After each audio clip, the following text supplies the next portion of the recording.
voy a referirme a 3 figuras que se encuentran en la normativa penal juvenil y que pueden considerarse como prácticas restaurativas. La primera de ellas es la conciliación, que está regulada en el artículo 59 y siguiente de la Ley Penal Juvenil, en la cual se establece que esta es una de las salidas alternas que permite esta ley. En esta salida alterna, pues lo que debe de considerarse, pueden pactarse 2 tipos de obligaciones. Una puede ser de carácter patrimonial y otra de carácter no patrimonial. Para poder otorgar cualquiera de estas 2 salidas alternas que pudiesen aplicarse, el juzgador debe de considerar primeramente que exista el fomus boni juris, o sea, de que debe de establecerse la existencia de un ilícito penal y también que los indicios mínimos necesarios de la participación del adolescente o la del adolescente en el ilícito que se le está atribuyendo. Teniendo claro esto, pues porque lo mencionamos, porque en la práctica se da que las personas, en el afán de concluir un proceso, aceptan tratan de plantearlo, las partes técnicas sobre todo, plantear este tipo de salidas para pues cerrar un posible caso, y aún las partes materiales lo terminan aceptando para terminar anticipadamente un proceso, pero el juzgador está obligado a verificar que se den los presupuestos antes mencionados y poder otorgar esta salida alterna. Teniendo claro esto, pues mencionaremos que la conciliación puede revestir 2 tipos de obligaciones: una de carácter patrimonial, que consiste en que el menor inculpado debe someterse por un tiempo que debe ser corto, o sea, no debe de ser proporcional a una pena anticipada ni superar la pena que pudiese tener en una eventual vista de la causa. Con esta salida, pues lo que se busca es que el joven se incorpore en una actividad educativa, ya sea formal o vocacional, por un lapso de tiempo relativamente corto. Son controlados y vigilados por un equipo multidisciplinario que tiene cada tribunal de menores y que está conformado por una trabajadora social, una psicóloga y una educadora. En el caso en particular, mencionábamos que las víctimas pueden pedir 2 tipos de obligaciones o una de cada una de ellas. ¿Cuáles son estas? Habíamos mencionado que la de carácter patrimonial, que consistía en incorporarse en una actividad educativa o vocacional, ya sea formal o informal.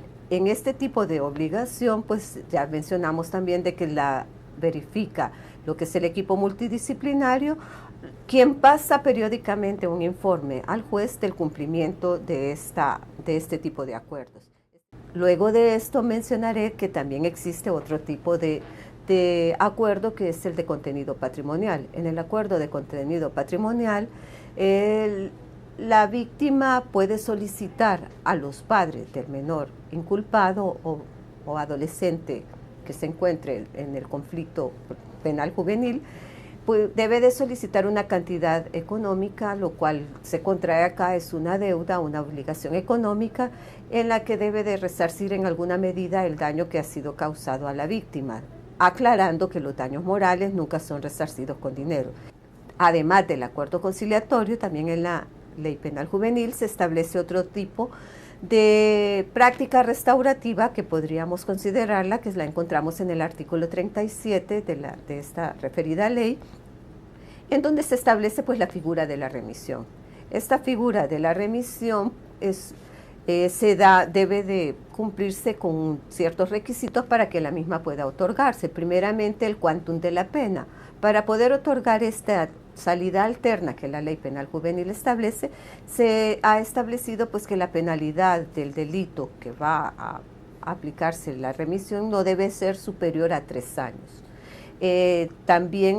Aclarando también que en este caso pues la víctima puede tomar el control de ese caso para estar o no de acuerdo en que se aplique esta figura o salida alterna de la remisión. Pero también se utiliza en la práctica mucho en los delitos de peligro en abstractos, donde se atenta contra la salud pública y contra la paz pública. Y la última contemplada en la Ley Penal Juvenil como práctica restaurativa es la que se refiere a lo que es renuncia de la acción que se encuentra en el artículo 70 de la Ley Penal Juvenil, pero esta figura le corresponde únicamente a aplicarla a lo que es la Fiscalía General de la República. Esto debe de hacerse lo que se aplicará tanto en faltas y delitos menores, sancionados con pena de prisión que no exceden de 3 años, y estos deberán de tener en cuenta circunstancias del hecho, que las causas que motivaron y la reparación del daño, mencionando siempre que la circunstancia que se refiere a la reparación del daño exclusivamente puede ser valorada y le corresponde únicamente a la víctima u ofendido.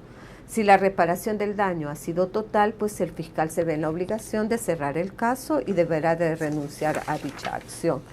En este caso, cuando los fiscales realizan este tipo de renuncia de la acción, pues evitan judicializar un proceso, situación que en la mayoría de los casos hace más corta el transitar y evita transitar por lo que son las vías judiciales en casos de ínfima gravedad o donde la persona víctima o ofendida se ha sentido pues satisfecha de haber sido resarcido su daño causado.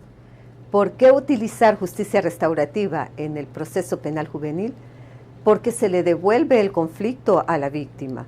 Acá se le da un rol más activo, tomando la víctima el control de él mismo, porque también se le reinserta al joven a la sociedad con este tipo de prácticas restaurativas, devolviéndolo a su medio natural. Y también se involucra a la comunidad, la cual ayuda a que haya una mejor convivencia social.